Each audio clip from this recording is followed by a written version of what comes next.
Bonjour et merci de votre fidélité pour ce second temps de parole. On a sur le plateau Maître Rapady qui est l'avocat de la préfecture et avec lui on va parler de la loi Elan et de la manière dont la préfecture travaille sur ces décasages. Maître, bonjour. Bonjour Madame Anguilla. Merci d'avoir accepté notre invitation et d'être sur le plateau ce matin. Maître Rapady, la préfecture fait des décasages, des opérations de décasage depuis de longues années, en tout cas depuis que la loi Elan existe. Pourquoi, depuis le début de cette année à peu près, elle a choisi d'adosser ses actions à un avocat pour aller la défendre au tribunal administratif? Eh bien, au moins pour une raison procédurale évidente, c'est que devant certaines juridictions, le ministère avocat est obligatoire. C'est ainsi que depuis quelques années, devant le juge des référés du tribunal judiciaire, le ministère avocat est obligatoire. Devant la cour d'appel, la représentation d'avocat est obligatoire. Et vous aurez noté, comme nous tous, que le florilège des actions engagées, dont certaines devant le juge judiciaire, ce qui rendait nécessaire, absolument indispensable, le recours à un avocat. Alors, la préfecture de Mayotte organise des opérations de décasage à partir d'un périmètre de décasage. C'est le terme qui était inscrit dans la loi Elan, mais qui veut dire zone à décaser. Cette zone à décaser, le principe même, a été attaqué par une question prioritaire de constitutionnalité devant le Conseil d'État. Pourquoi on sous-entendrait que le pouvoir législatif n'a pas fait correctement son travail? Ce qui sous-tendait effectivement à la présentation de cette question prioritaire de constitutionnalité qui fut transmise en son temps par le juge administratif au Conseil d'État, eh bien cette question prioritaire de constitutionnalité qu'on appelle vulgairement dans notre jargon la QPC, ça va plus vite, la QPC n'a pas été transmise, elle n'a pas abouti. Et le Conseil d'État a considéré que, contrairement à ce que les requérants prétendaient, eh bien, les dispositions de la loi Elan, et je rappelle que ces opérations de traitement de l'habitat insalubre procèdent de l'application d'une disposition qui a été adoptée par le législateur dans la loi Elan, le fameux article que tout le monde connaît maintenant, 197. Et cet article 197 a été adopté précisément pour traiter ces questions à Mayotte, mais également en Guyane.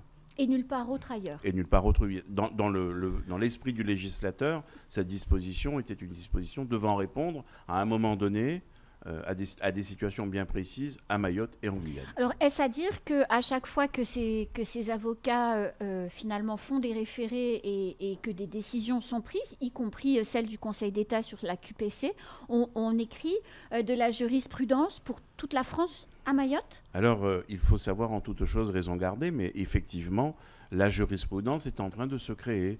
Vous savez, le juriste a une façon de faire, une façon de procéder. Lorsqu'une question lui est soumise, il va se référer d'abord à la loi, au règlement ou au décret, à la disposition qui s'applique, disposition qui a vocation à régler les difficultés. Et ensuite, pour comprendre la loi, le second réflexe du juriste est de vérifier ce que la jurisprudence a considéré. Eh bien, sur notre sujet, la jurisprudence aujourd'hui se construit petit à petit. À chaque décision rendue, eh bien, nous créons l'édifice de la jurisprudence en France. Et la difficulté était que jusqu'à maintenant, nous n'avions pas ce que les Anglais appellent le précédent. Nous n'avions pas de précédent, nous n'avions pas de référence jurisprudentielle.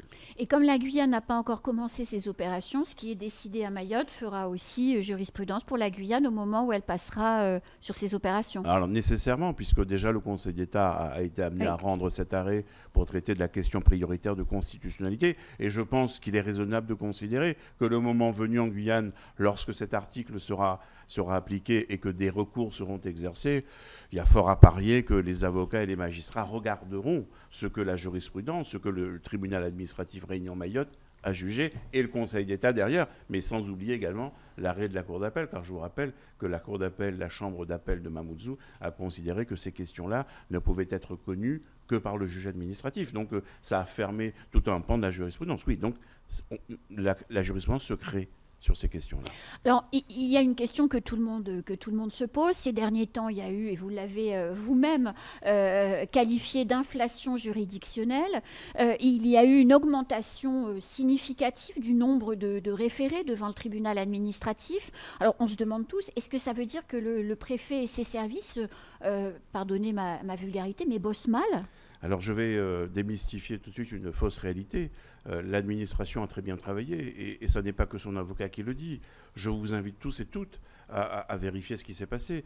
La justice a systématiquement, in fine, donné raison à l'État parce que la justice a considéré que quoi qu'en disent certains, eh bien, les procédures avaient été menées au cordeau, les procédures avaient été déployées dans le strict respect des dispositions applicables.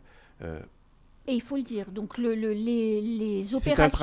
C'est un travail colossal. En réalité, comme souvent dans l'ère médiatique de la communication, on s'intéresse au petit bout de la fin en fait, de la procédure avec le côté public de l'audience. Mais en réalité, pour arriver à une audience devant une juridiction quelle qu'elle soit, il a fallu, mais ça il faut le dire, Bien sûr. et nous le disons nous à chaque fois, à chaque audience, c'est un travail colossal qui est accompli par les services de l'État.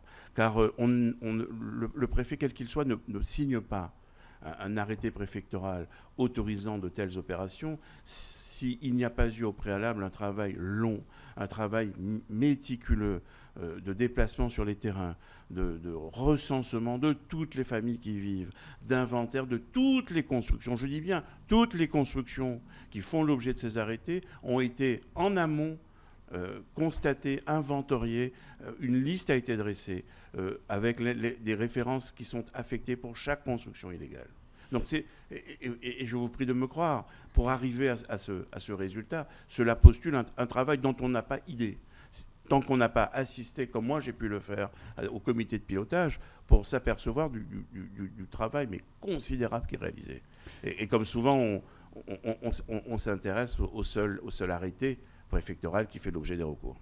Parce que, en fait, derrière ces opérations de lutte contre l'habitat insalubre, il y a des familles, des enfants, et chaque ayant droit, puisque ceux qui sont en situation irrégulière n'ont pas de droit effectivement à hébergement, chaque situation est prise en considération dans le but de faire une proposition décente à l'occupant.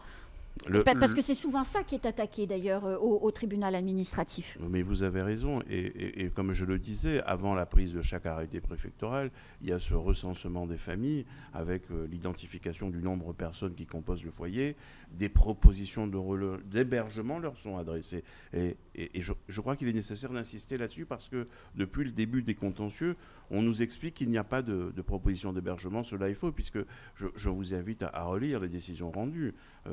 Systématiquement, le juge administratif prend le temps de constater et d'indiquer dans sa décision que l'administration préfectorale a bien formulé des propositions d'hébergement.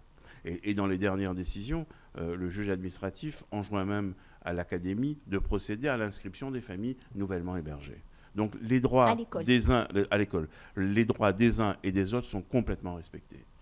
Alors, dans ces opérations qui sont difficiles et qui sont conduites du mieux possible, on a de l'autre côté des avocats qui défendent en fait ces familles, et le jour des décasages, on se rend compte qu'il y a des gens dont on dit qu'ils habitent à tel ou tel endroit, et en fait c'est pas vrai. La préfecture ne les trouve pas. Je prends l'exemple de Talus 2, par exemple, sur des requérants, puisque j'étais aux audiences, donc j'ai très bien entendu. Les requérants étaient nommés monsieur untel, madame untel, etc. La préfecture a essayé de faire des propositions d'hébergement à ces personnes, mais ne les a jamais trouvées.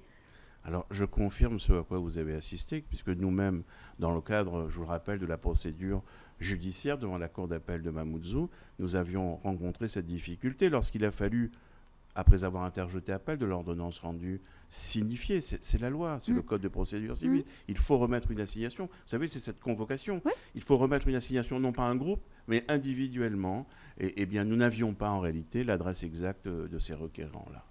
Et l'huissier a dû en fait passer un temps considérable et chercher de lui-même, alors qu'il n'a pas à faire ça.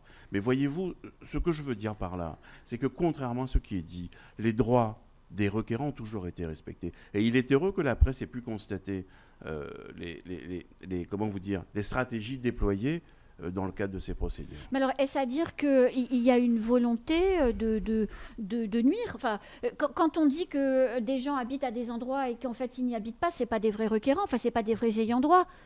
Moi, je vous invite sincèrement à poser la question à ceux et à celles qui pratiquent ces actions-là.